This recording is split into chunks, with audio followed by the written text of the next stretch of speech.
Yes, that is the sounds of martinis being made, which we need for this episode. In our security news for the week, Chinese programmers, I should say, hacked the mooncake web application so they could get more free mooncakes. Because who doesn't love more free mooncakes? And also, who doesn't love millions, hundreds of millions of Yahoo credentials that we found out were leaked to the internet, as well as Cisco warns of command injection flaws. Employees are downloading new malware every 4 seconds. We accidentally got access to North Korea's internet, whatever that means. Fabulous technical segment is mine this week, how to try to make a secure shell script, and the release of a very crappy shell script called DisplayGoat. And our interview for this week, perhaps the most shining content on this week's show, we interview researchers from CyberArk Labs that found new and exciting ways to exploit safe mode for full access to the system. So stay tuned.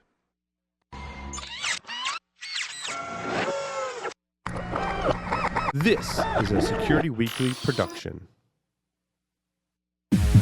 Broadcasting live from G-Unit Studios in Rhode Island, it's the show where exploits run wild, packets aren't the only things getting sniffed, and the cocktails flow steady. It's Paul's Security Weekly.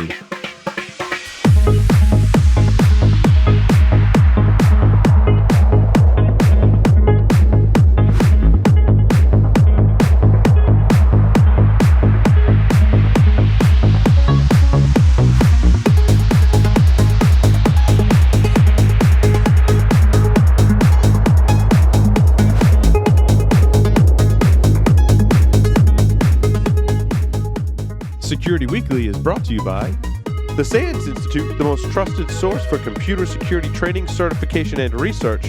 Visit SANS.org to explore the full curriculum and latest training offerings. Onapsys, the leading provider of solutions to protect ERP systems from cyber attacks. Customers can secure their SAP and Oracle business-critical platforms from espionage, sabotage, and financial fraud risks. Visit them on the web at onapsys.com. Pony Express. Check out their line of penetration testing devices, including the Pwn Pad, the Pwn Phone, and the Pwn Pro. For enterprises, there's Pwn Pulse, providing continuous visibility into wired, Wi-Fi, and Bluetooth spectrums across all physical locations, including remote sites and branch offices. For all those hard-to-reach places, there's Pony Express. Visit them on the web at ponyexpress.com. Welcome, everyone, to Security Weekly. I'm your host, Paul Astorian, broadcasting live from G-Unit Studios in Rhode Island.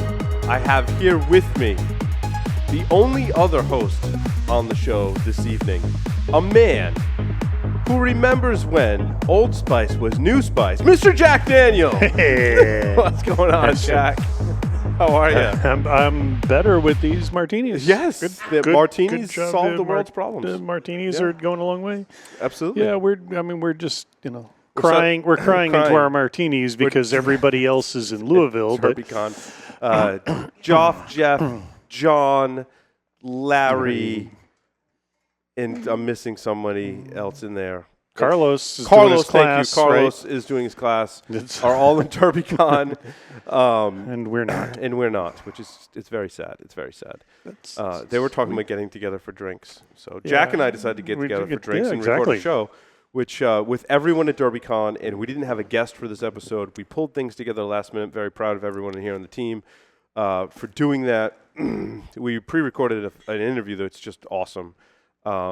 It's really interesting. CyberArk has a lab where there's just researchers, and they just pay them to do like cool security stuff. Like they sit around and they think creatively about security problems. Yeah. They're like, no, really, it's a really good job. Yeah. No, I mean, I'm like, so is that fun? They're like, yeah, no, really, like we have it made. Yeah. No, that sounds good. It's amazing when you find companies that do cool stuff like that. You know, it's good stuff. Looking forward to that. So everyone's at DerbyCon. SecurityWeekly.com/hot seat is that webcast is over. We're going to do some more in that realm. I want to make sure that we mention newer sponsor, Logarithm. Welcome, Logarithm, to the Security Weekly family. and brand new sponsor, Endgame, which is awesome. Cool. Yeah, Endgame is now Hey, an official John. sponsor. Yes, John. John and I have been communications, as well as his team over at Endgame, and there's a schedule for content. I tell you what, if you go to the Endgame blog, they're doing some really cool research as well. Speaking of companies that do cool research. Even within the realm of security, where it's an industry just full of terrifyingly smart people, some of those people over there are just extra terrifyingly smart people. Some of those people work for Endgame, and they're extra terrifying. Yes. They're terrifyingly smart, and there's some cool folks over there. They're doing interesting stuff. Absolutely. They're doing maths and shit. Yes. So in other news, with our shows, we have solidified the schedule for our shows. We'll be working on a production and post-production schedule, but the foundation for that has been built. Paul Security Weekly, Enterprise Security Weekly, Startup Security Weekly, Hack Naked News, which will be retitled from Hack Naked TV to Hack Naked News, 4 shows once a week. So we'll record 4 of those shows a week. We will put them into the main feed. That's what you'll get, 4 shows a week. I think that's the magic number. Any more than that, and people, I think, get kind of wonky about it. And I don't blame them. I think 4 shows a week. I mean, you just in case you hadn't noticed, you don't actually have to listen to all of them. Right. You can subscribe to all of them individually. But you can pick them out individually.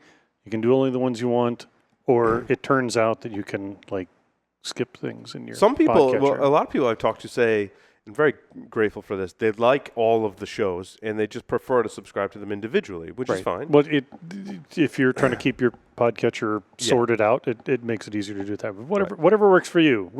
We're here for you. Yes, absolutely. Well, the advantage with that is you would actually get them sooner if you subscribed individually. Little secret of podcasting. Right. Yeah. Well, we don't step on the feed. Like if you release things all at once, you have to kind of throttle. You only get the feed, latest one, and then there's throttling. So it's up to you. You can have it as you like. SecurityWeekly.com/subscribe. We're going to talk about stories first. Security news for the week is up first, and is Jack and I covering the news discussion for this week. I can't. This first story kills me, dude. Is that there were 3 engineers, and I kind of called them hackers, which I guess this is hacking in its truest form. And apparently they really like these moon pies. But they're not like moon pies moon cakes, rather. They're called moon cakes. Moon cakes, right? And there's like a stuffed animal in them or something? Yeah, the cakes are round pastries filled with lotus seed paste or red bean paste, and occasionally salted yolk of duck egg surrounded by a thin crust. I see. So that explains why they wanted a lot of them, because they wanted to make sure they sampled all of them. Right. I mean, 124 is what they ended up hacking there. 124 boxes. Boxes of 4 each. 4 cakes per each. box. So you listen. So those of you who are smart at math can figure it out. Figure that out. That's almost 500. 248. 496. Yes, 496. See, it's round math like we do memory in, so it's fine. We can do that math. I was trying to explain that to my son. I'll remind you all, we've been drinking. Yes, so that math could be wrong. We mathed under the influence. Oh, that reminds me. Speaking of being under the influence and doing a segment, I want to point out that the segment we did on Odroid versus Raspberry Pi, a couple of clarifications. Raspberry Pi 3 is a quad-core processor. However, it is a different processor. I want to say it's AMD 32 versus 64. So the Odroid has a newer AMD processor, which is known to be not as reliable. That was pointed out. Some YouTube comments and some other feedback was pointed out. The Odroid's got 2 gigs of RAM versus 1. That's the big difference. Well, and no Wi-Fi and Bluetooth on the Odroid. But there are multiple. There are like 3 different flavors of Odroid. Odroid C2 is the one that we reviewed. Yes. Now, I do want to also point out that Bo Bullock over at Black Hills Information Security did a complete comparison, more in-depth than we went to in the segment, between Odroid C2, Raspberry Pi 3, and a Beaglebone. Beaglebone, maybe. Yeah. Beaglebone is underpowered compared to those other three. But he did the comparison, has statistics. I will put a link to that in the show notes. I'm going to put that on Those social media. are those. Bo those, did a great job. Excuse me, with yeah, that. put the link in because that's it's getting. They're powerful enough that You can do even stuff lazy with them. people like me that kind of it's a toy. I play a little bit, but they're powerful enough that they're like real computers and shit now, and so workloads that you thought workloads you're like I only wish it could do this. Well, take a look again if you haven't looked at the specs because these things can do some stuff. I did want to run a clarification, and I'll say that someone made the comment that we're way better at drinking than we are with like security and technology, and I don't dispute that statement, Jack. No, I mean, with the drinking level is like so high, it's hard to approach that level with anything else. Well, it's also I mean, I've been drinking longer than there have been computers. No, maybe not longer than there have been computers, but I've been drinking a long time. Yeah. Yeah. Anyway, so back to the hacking the moon cakes. They got a lot of them, and then they were fired once the security team figured out what they. But like, if I'm the security team and I have internal people hacking internal applications so they can get more moon cakes, like my recommendation is be like, guys, look, they hacked for moon cakes. Okay, no one was harmed. It was just moon cakes. Why don't we refocus them and let them be more creative and do more security things? That would be my take on it. No? I mean, would you fire them, Jack? I'd be inclined to give them crap and then move on. They certainly get an X in the old HR file, but I don't know. It's cultural norms. This was Alibaba. These were I don't know what the world looks like from there. It does seem like something that requires a reprimand, not necessarily termination. Yeah, I mean, not to put. Who knows what else is in there? They did violate the rule of not getting permission, which is bad. And they essentially stole mooncakes, which is bad. Which is bad, right. But then like I said, the flip side of that is it's friggin' mooncakes. It's mooncakes, right? Why don't you just consider that a bug bounty? Yeah. Yes! That's a payout for a bug bounty. There we go. That puts the nail in the coffin of this story. Their bounty was mooncakes. Hopefully they get jobs somewhere else. And learn the morals here for all the children listening. Permission and not stealing. Ask first or don't get caught. Oh, I mean... well, yeah. Well, exactly. Wait. It's kind of hard to hide thousands of mooncakes. What do you do with thousands of mooncakes? I just thought they were happy to see me. Maybe they were reselling them, which would be bad. Personal consumption's one thing. So what is it? This dude hacked T-Mobile. What did you follow this story? Oh, so there's a thing. T-Mobile. So you could connect to T-Mobile, but not really get on the network. But if they wanted to make sure they performed well, my understanding of an extremely cursory glance at the document, the reporting was that if it looked like you were going to a speed test website, T-Mobile opened the pipes up wide so that it would look like they had bandwidth. And so he customized a proxy to insert a speed test, the word speed test, as a string. And he now has access to everything on T-Mobile. That's great. And did it count towards his bandwidth usage? Well, he wasn't a T-Mobile customer. You could jump on the network. You know how you can jump on other carriers. T-Mobile hotspot, yeah. Right. A Wi-Fi hotspot or actually jump on there? Do I look like I read the whole article? Come on. That's why we have show notes, so you, the listener, can read the stuff. And we just provide the entertainment value, really. That's really why we're here. That's why we're here. To drink and provide entertainment value. I like that. We got to ramp up. Again, we're better at drinking than reading the stories. And we do need to ramp up the booze cocktail thing. We do. Thing. We need to. We've been doing some more basic cocktails. The rum swizzle was good, though. Yeah. I like the rum swizzle. You know what we should do is, as long as I'm derailing everything, I should do in short segments, the introductory home bartending thing in manageable chunks. Yeah, that'd be great. There That's we go. important. Booze, right? It's very important. Look, it'll stunt your growth. I'm only 6'3". I used to be 6'2", and then I grew another inch, and that's why I have skin on the top of my head, because my hair is only 6'2". There is an article posted by Threat Post on a novel new way to do document-based macro malware that evades discovery by lying dormant when it detects a security researcher's test environment. I don't know if that's necessarily groundbreaking, but interesting. Cisco has problems with its cloud security platform. And I find this interesting. Not so much for this show. So I have right, to preface this with Cisco gear runs forever. We all know that. That's why all of us have like 18-year-old Cisco gear in our home labs. Right. However, it does run. It does run forever. It runs forever until somebody finds the single packet UDP full compromised bugs that come out every few years. Because you can't get new software. Because you can't get. Well, I mean, you can if you want to pay them a boatload of money, right? Is that how it works? And then I'm assuming Cisco Cloud runs on Cisco Kit, and there's a problem there. I don't know.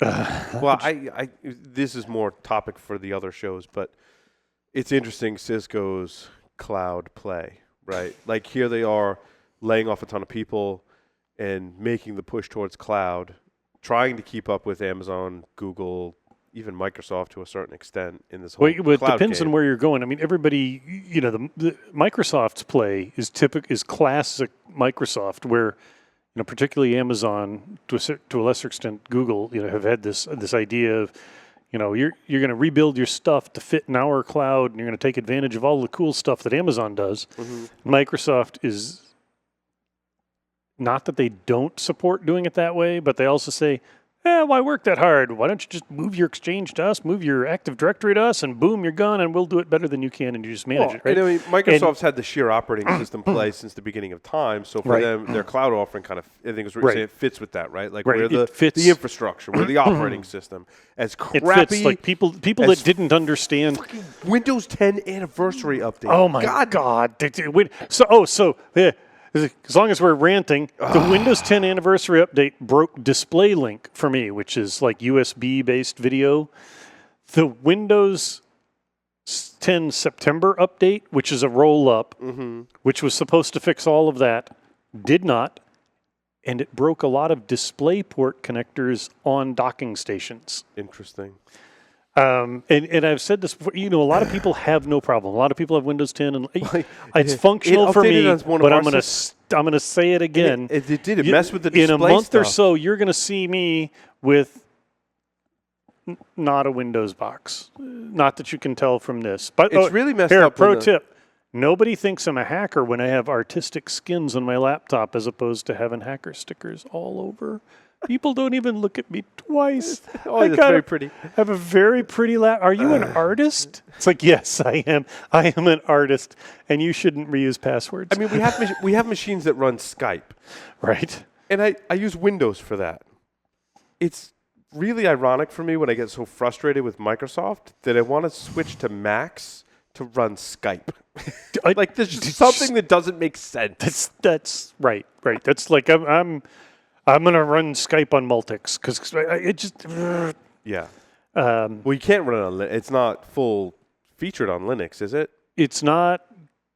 It depends. It kind of goes in waves. Yeah. There was a little while when I dialed in via Skype, I would use an Ubuntu Studio laptop, the version that's built for audio processing, video, image processing stuff, and it was fantastic. And then it kind of went sideways. But, I don't know. I mean, the fact that we use Raspberry Pis to display high-definition video, but to run Skype, which is essentially, it's displaying video in both ways, right? We do have to remember Skype isn't just Skype anymore. It's what used to be Link. It's what Skype for Business. So they're, depending if you're doing like I think, correct me if I'm wrong. No, correct Paul if I'm wrong. And they will. Depending on what you do to Skype, it may actually shift towards different functionality because of Link, Skype for Business, individual Skype, but it all rolls under one thing, and they've Well, I mean, then we could they've go to spackled over the seams, and so Skype Yes. does desktop sharing, and it replaces a lot of other things. well, you could always use Google Hangouts. I know there was just a collective groan from all of our listeners. And We've the all fact that we're tried. technology people and We've we can't figure all out how to make tried. Hangouts work. We've all tried. And that goes through Here's- fits. It's like, oh, Google Hangouts is working. Oh, no, Google Hangouts is really. Oh, Yeah, no, it's working this week. And then, Yeah, it's when you give up on Hangouts and go to WebEx or you Go to meeting. Yeah. go to meeting. We have. We We're- did. we're just like, we scrapped Hangouts. pfft, let's use Java bloatware. That's Go to secure. When GoToMeeting works better than Hangouts, Google, you've reached a whole new low.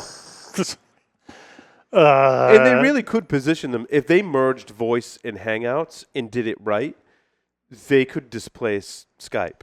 Right, well, if my opinion. Microsoft understood how to explain what you can do with Skype and the integration with Office 365 and Exchange, wow, all that shit that used to take 40 people to do to Exchange, but it was kind of cool when it occasionally worked, sort of almost works when you need 3 people to manage so it. they're using it as like their teleconferencing. Right, Yeah, right. yeah, Just yeah, what's still but But all those solutions are terrible.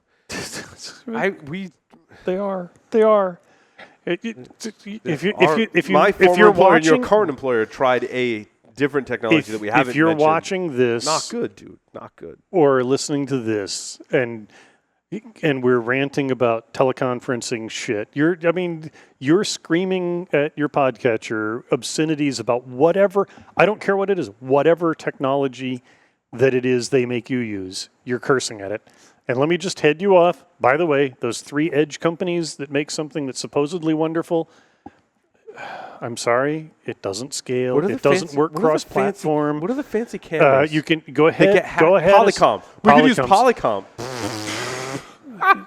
You go ahead and spam us about using your awesome product. We've tried it. Maybe there is something out there that finally works. Maybe we just and mail all of our guests Raspberry Pis with cameras on them. That could work. There's No? God.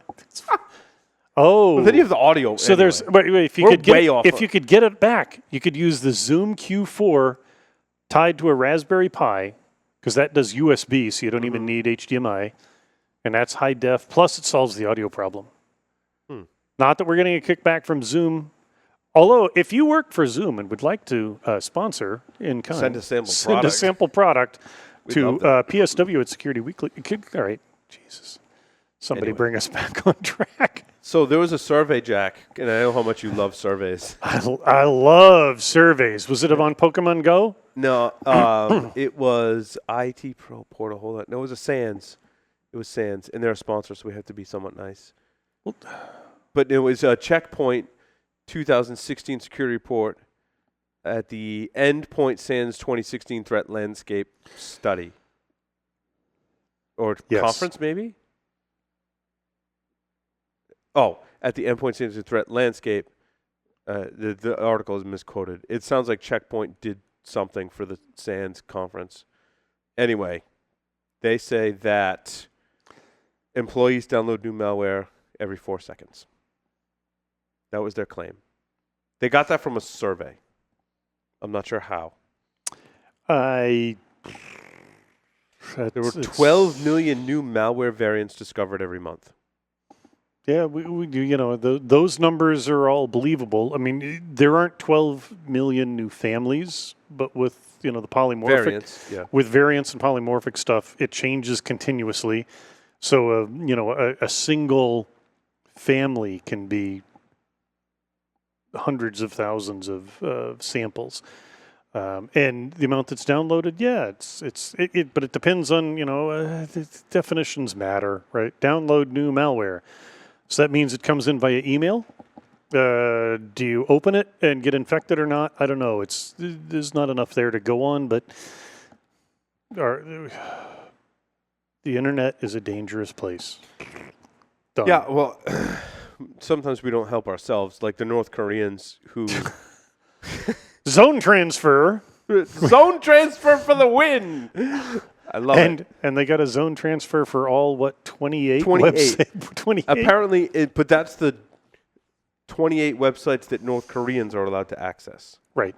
I don't know. What did the final list like? What did the 28 websites look like?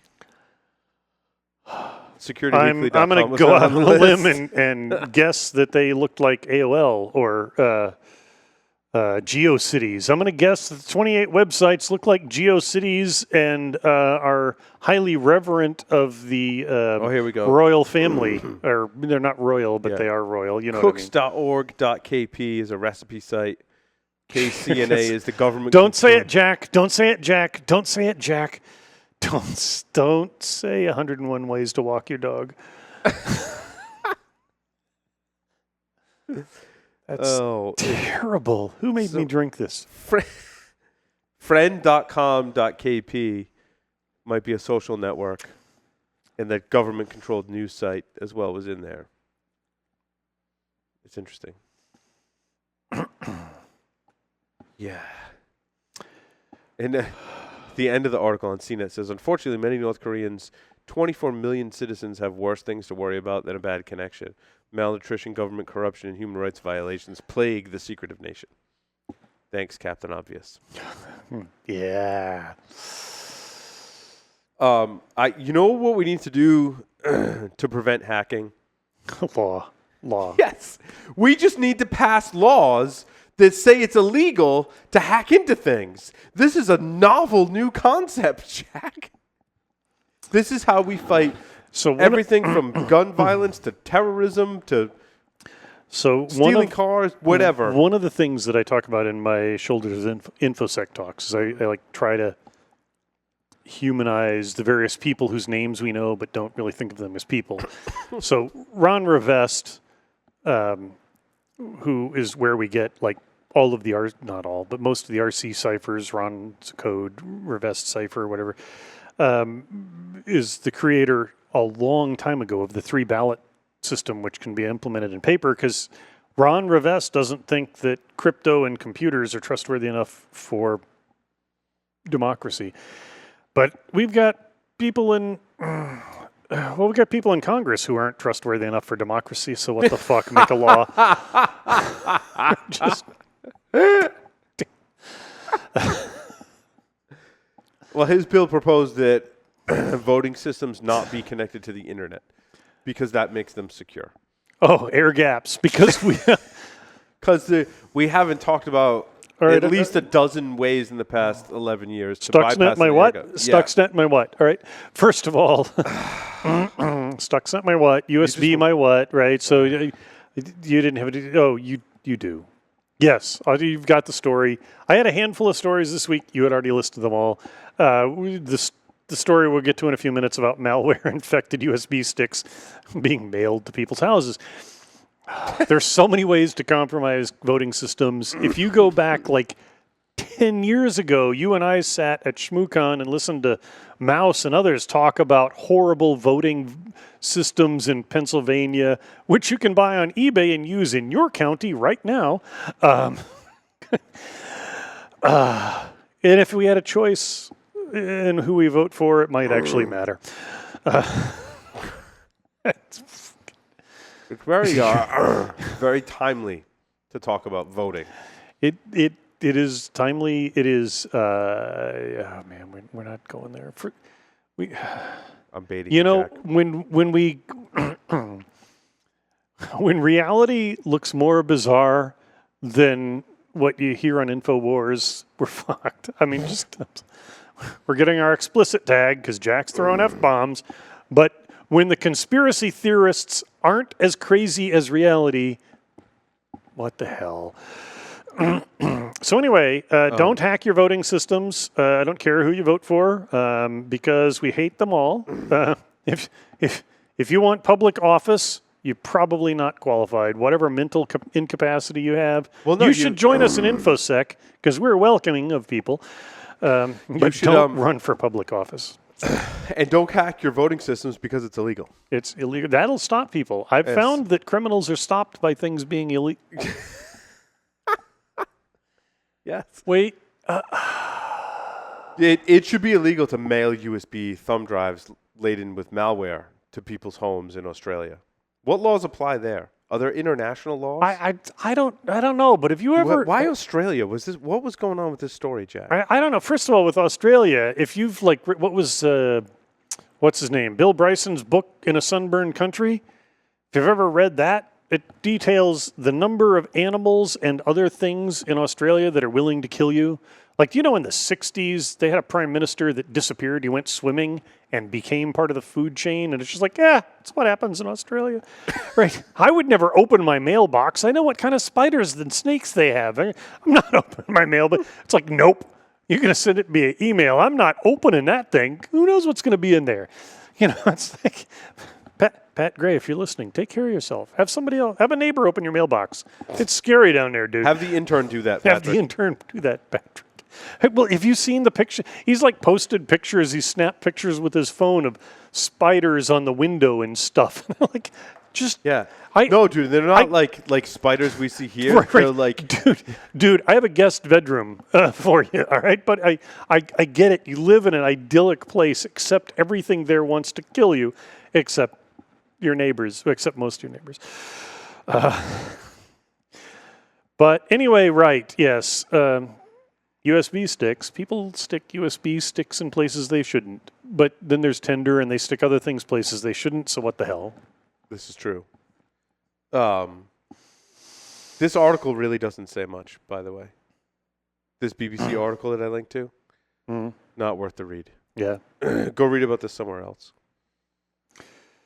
And what is it with people in USB sticks? Like, they see a free USB stick, and you think, hey, this was free. Like, I can start using it. Like, why? Like, USB sticks are not that expensive. No, okay? the cheap little ones that people do this with are not. I mean, it's not like you're. It's the not cheap little ones like this, Jack. They're are so slow. Have you ever done any tests on USB? It's unbelievable. Like, literally, because I've been building a lot of Raspberry Pis and built some thumb drives to load operating systems recently. Yeah. I've done some tests, and like, I bought one that was on sale at Amazon that people said had good performance. And I've got my DD command now in OS 10 so that it pipes it to PV, so it tells you the transfer rate, it gives you statistics on it. And like, literally, it's like 300 kilobytes per, or whatever. They're agonizingly 300K slow per second, right? And I'm like, that's horrible. And then so I swap in the other one that I paid a little more for, and everyone said, no, this is the fastest one, 3 meg a second. And I'm like, holy, I mean, that just it increases productivity so much around here. Right. When you got lots of pies to build, and I'm like, we need to put Windows on a new system here in the office. Right. And I had one built with, it was like Ubuntu for another build. And I'm like, well, I want to overwrite that because I already wrote it to it, and it really only took like 5 minutes. And so I'll just write it to this other one I got on sale, and I'm like, wow, it's going to take like 6 hours. I'm like, screw that. I had to overwrite my Ubuntu build just to get it on the fast USB drive. If you have a decent internet connection, you can sometimes download an OS faster over the internet than a cheap USB drive. Just think about that. Even if Comcast is your ISP. This is a SanDisk Extreme USB 3.0 16 gig. I don't recall I can't see the model number because I'm old. Jack's older than I am. Probably can't see it either. But these are like wicked fast. This is. Well, I mean, this is the Windows one. Well, you look at the super fast. You look at the micro SD cards when you're buying a new phone. Same deal, dude. Same deal. If you can, if you're broke, fine. But if you can afford it, don't cheap out on those cards, especially if you put, a lot of audio or, God forbid, video on those things. If you've got, gigabits, if you've got gigs and gigs of tiki music, and you got to buy, if you've got the Martin Denny collection, it's just what are you paying for? Like 32 gig ones are like the cheap ones are like 10. Yeah, but I think it goes to 20. I forget the classes because there's like up to class 10 and then the UHS stuff and whatever. But I mean, they're up to 256 gig. Right. Right. If micro SD, which as long as we're completely derailing ourselves continuously. Remember, I don't know if he said it on the show, but Spaff, one of Spaff's things that he likes to mess with people's heads is he has a hollow nickel, right? The emptied out nickel with the little ring that pops it open. And so in a hollowed out nickel, you can put a micro SD card. So think about the UHS-3 or whatever the super fast micro SD is. You can get a quarter of a 250 gigs, quarter of a petabyte on. Quarter of a terabyte. Quarter of a terabyte, yes. Duh. I need to drink more. I'm bad at math. Quarter of a terabyte, right? So You need to eat 20 cents. Or I need to eat the olives. 20 cents, right? 4 hollowed out nickels is a That'll be a terabyte. terabyte. At bus speeds that are blindingly fast. And it's like, yeah, well, how can a micro SD card cost $250? Because it's a UHS whatever quarter terabyte monster. I'm like, And you think about the days of 5 1/4 floppies. Right, you know. I wish mine was 5 1/4. It's floppy though. Yeah. What? Oh. Brian. You Oh can't my hear us. God. You can't hear us, Brian, because you're off the internet, and we're really sorry because we miss you already. I am sorry, Brian. Brian's been on the show before. Brian does one of, if not the best journalist in information security, hands down. Yeah, and he helped take out some people that were doing DDoS stuff. Has a track record. Round, you know, folks got the ride to the pound me in the, but he is paying the price for it. World record DDoS.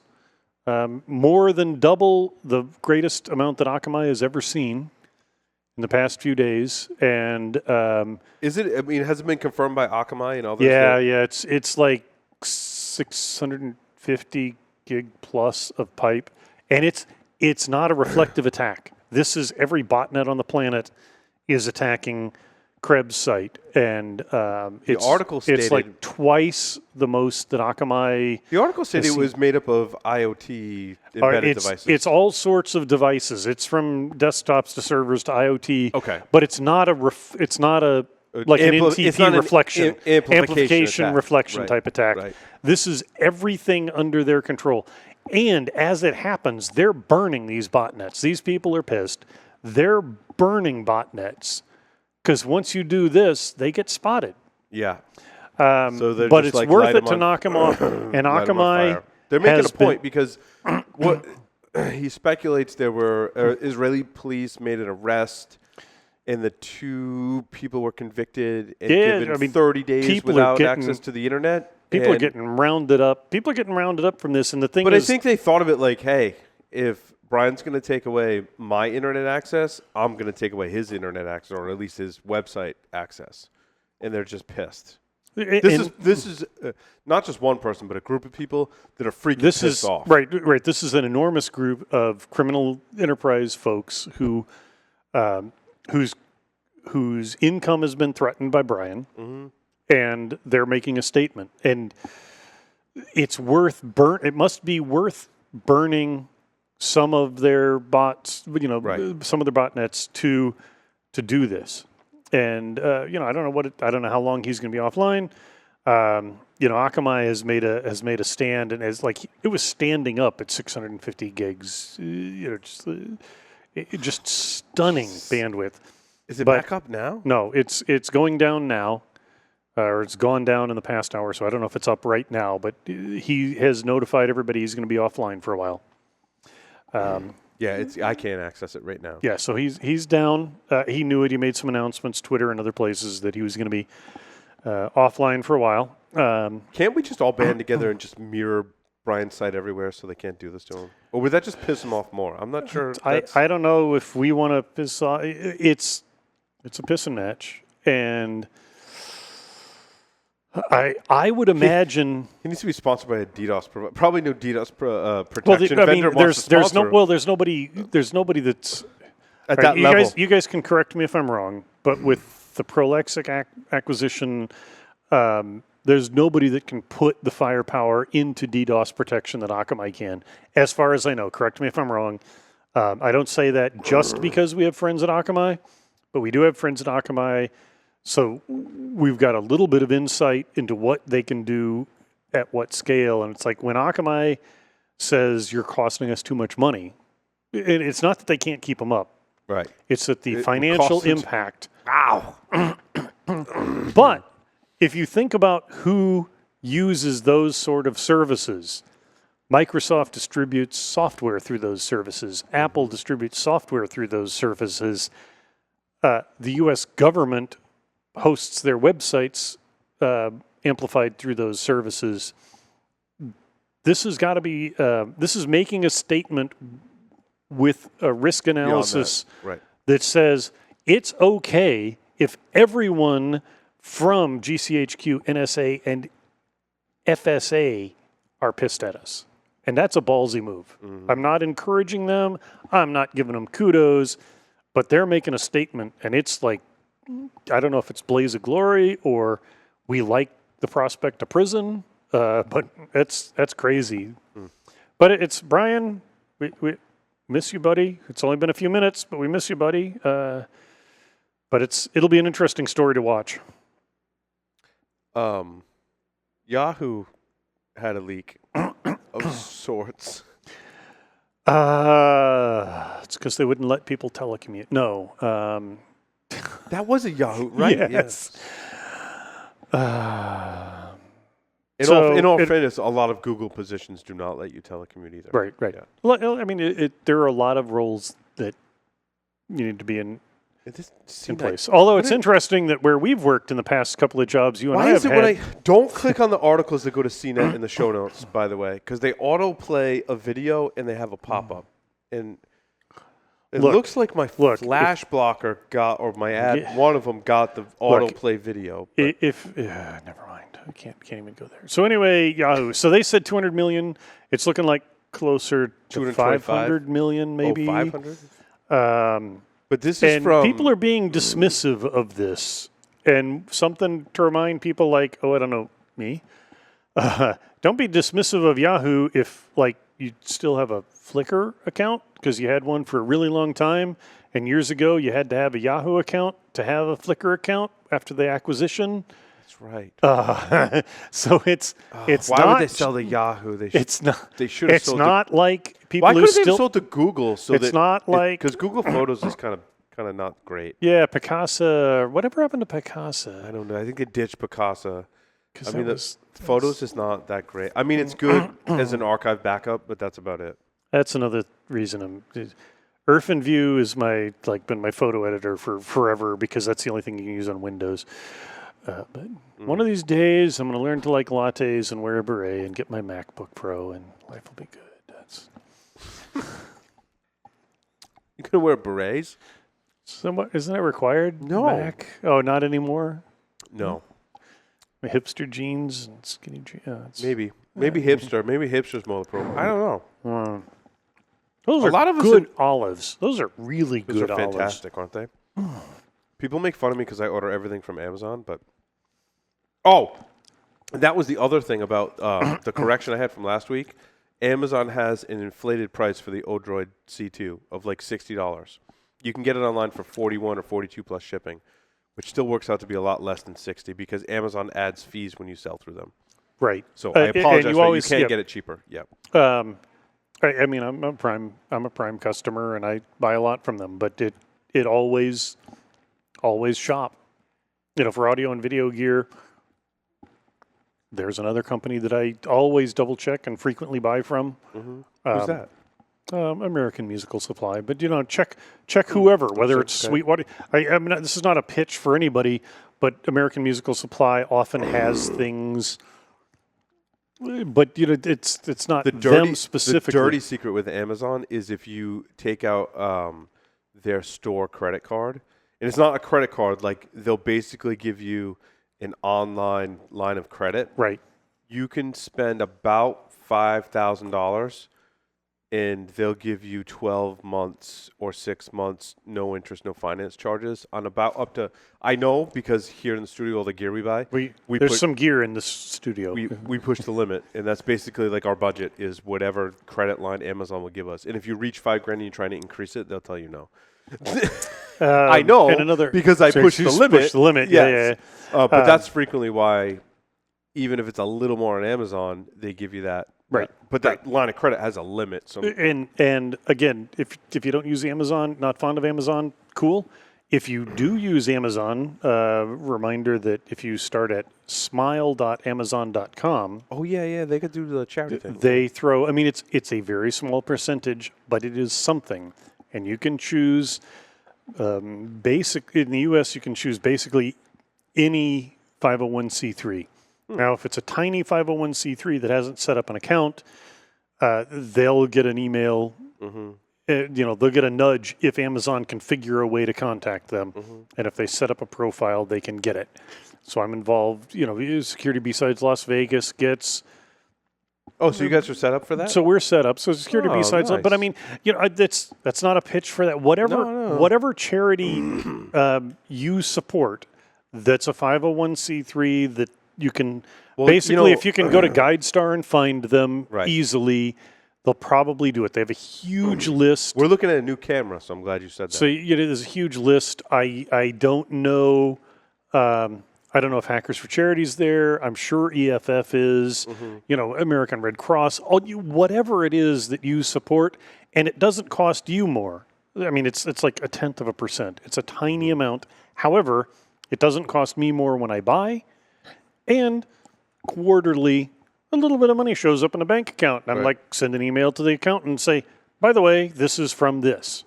And it's like, hey, painless charity, that's cool. I can feel good about myself without spending any money. Right. And that's, Do realize, too, the point of some of our listeners is, and it was actually one of the guys that works for the company that distributes an Odroid C2.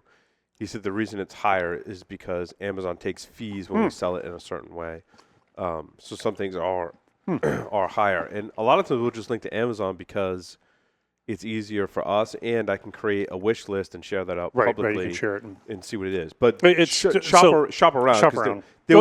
You'll save about I think the math works out to about $15 is what you save on the C2. So when you're building say, a computer for that you're looking at like $50 or $60 worth, like $15 is a pretty big percentage. Right, that's a big percentage. What you're trying to build. So one that I've discovered is speaking of booze, our friends at Fee Brothers, the very old bitters company that's in Rochester, New York. It's expensive on Amazon. Or is it roughly the same from them? If you walk into their, should you happen to be rolling through Rochester, New York, swing by Fee Brothers and buy the stuff for $3 or $4 a bottle less than you get it on Amazon or at your local shop. Shop local, whatever. But if you walk in there, they hold the whole margin. Plus, then you look over there, and over there on the floor, they have all these wooden barrels of aging bitters, which is like, ooh. But anyway, shop around. We've been out of black walnut bitters for a long time. We need to get more. I will make sure we get covered. Damn it, I want can we get like a big bottle of that? No. They only make a little, but we go through that at a good clip. That's one you can add a lot of. The only one that they do in big bottles, as far as I know, is their orange bitters. Yeah. Well, that's the best orange bitters, in my opinion. It's very sweet. The Regan's is a little less sweet. It's kind of in between. The black walnut's awesome, though. The black walnut's amazing. Deviant loves the black walnut, dude. He loves it. I will try to remember next time I come down because I don't think I have extra black walnut at home, but Nikki's up. All right. As long as we're doing product placement. North Providence? Nikki's in North Providence has usually at least a dozen different Fee Brothers. Interesting. And I think they usually have the next time up that way because it's Rhode Island and that's far from here in Rhode Island. Yeah, that's halfway across the state. It's like which is only about 10 miles. It's 28 minutes from here in traffic. Yes, that's exactly what it is, and that's a long drive.